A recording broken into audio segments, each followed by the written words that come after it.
Assalamualaikum warahmatullahi wabarakatuh. Saya Antonia Nona. Saya mewakili kelompok kami yang beranggotakan saya sendiri, Aji Nur Hayanto dan Karina Marsatila Lubis. Saya akan mempresentasikan mini riset dengan judul Pengaruh Free Cash Flow dan Leverage terhadap kualitas laba perusahaan, makanan dan minuman yang terdaftar di Bursa Efek Indonesia. Yang pertama, kita akan melihat latar belakang masalah, yaitu kualitas laba perusahaan. Perusahaan yang baik dan banyak diminati oleh para investor adalah perusahaan yang memiliki kualitas laba baik, memiliki banyak aset, arus kas teratur, dan juga mampu membayar hutang. Kualitas laba sendiri bisa dilihat dari laporan keuangan per tiap tahunnya. Apabila selalu mengalami peningkatan, maka perusahaan tersebut memiliki kualitas laba yang baik. Di sini kami meneliti beberapa perusahaan yang ada di perusahaan makanan dan minuman yang ada di Bursa Efek Indonesia. Kami sajikan dalam tabel sebagai berikut, yaitu perusahaan roti, Ades, Indofood, Mayora, Alto, dan juga Delta.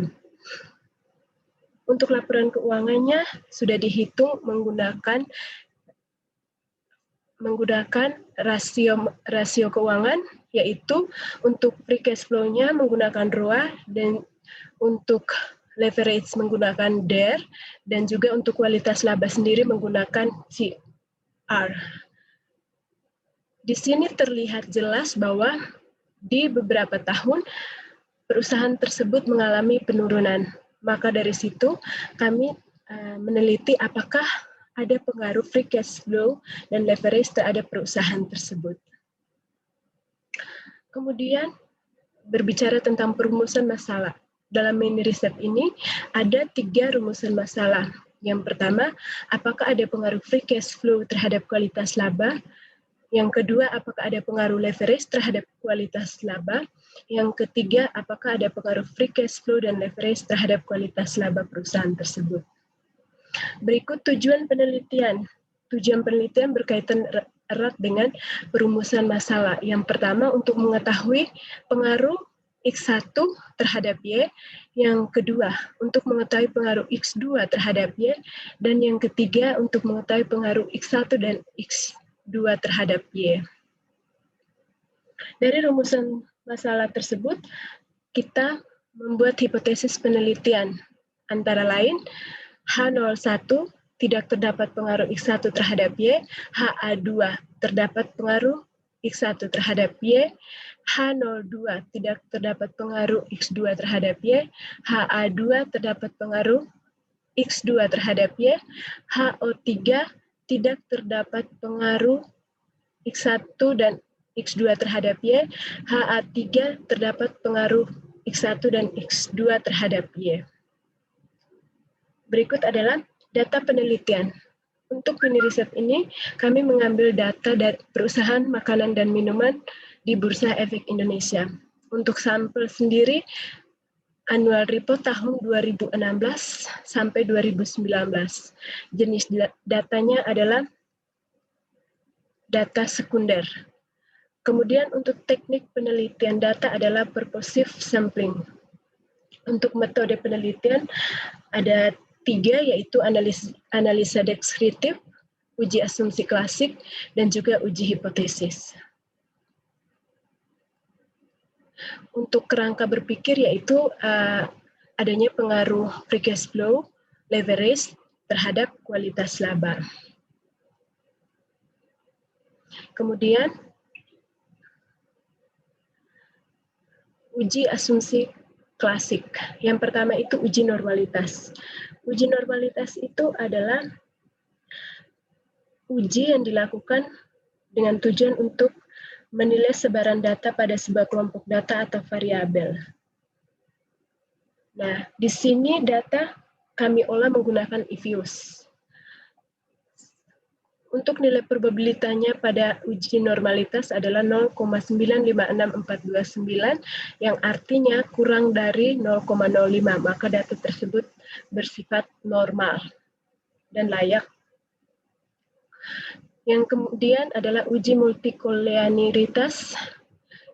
setelah diolah menggunakan EViews memperoleh nilai sebesar min 0,795 600 yang artinya kurang dari 0,95, maka tidak terjadi multikolinearitas antar variabel independen.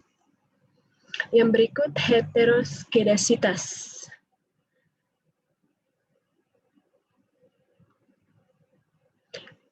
Untuk nilai chi-square terendah yaitu 0,6290, sedangkan nilai tertinggi 0,7226, berarti kurang lebih besar dari 0,5, maka data tersebut mengalami heteroskedasitas, berarti H0 diterima. Di sampingnya juga disajikan grafiknya. Berikut uji autokorelasi dengan uji Brecht-Cottrane, nilai R-square adalah 0,0077. Berarti kurang dari 0,05 maka terjadi autokorelasi. Terus uji hipotesis, yaitu uji analisa berganda. Regresi berganda menunjukkan persamaan regresi linear sebagai berikut. Y sama dengan 1,070698 dikurangi X1 25,10537 ditambah X2-nya min 0,311476 tambah E. Untuk uji parsial T sendiri disimpulkan bahwa nilai free cash flow dengan probabilitasnya 0,0005 berarti kurang dari 0,05, maka H01 terdapat pengaruh signifikan free cash flow terhadap kualitas laba.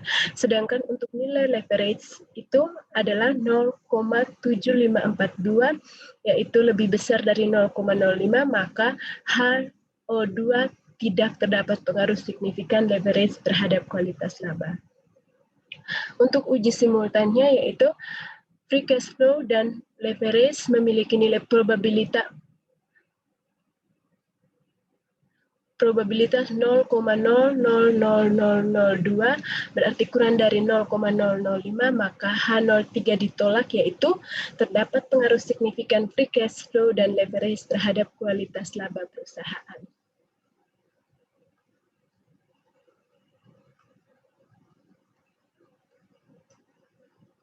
Kemudian dependent variabel, hasil adjust R kuadrat dari variabel independen dalam penelitian adalah 0,685645 atau 68,6%. Untuk itu kami menyimpulkan mini risetnya. Yang pertama, terdapat pengaruh yang signifikan free cash flow terhadap kualitas laba perusahaan, makanan dan minuman yang terdapat di Bursa Efek Indonesia. Kedua, tidak terdapat pengaruh leverage terhadap kualitas laba perusahaan makanan dan minuman yang terdaftar di Bursa Efek Indonesia. Dan yang ketiga, terdapat pengaruh free cash flow dan leverage terhadap kualitas laba perusahaan makanan dan minuman yang terdapat di Bursa Efek Indonesia. Kami juga memberikan saran bahwa bisa menambah wawasan dan juga dijadikan rujukan ke depannya untuk peneliti berikutnya terkait kualitas laba perusahaan, tapi perlu ditambahkan rasio keuangan dan variabel-variabel lainnya yang bisa mempengaruhi kualitas laba perusahaan. Sekian presentasi dari saya. Terima kasih, semoga bermanfaat. Waalaikumsalam warahmatullahi wabarakatuh.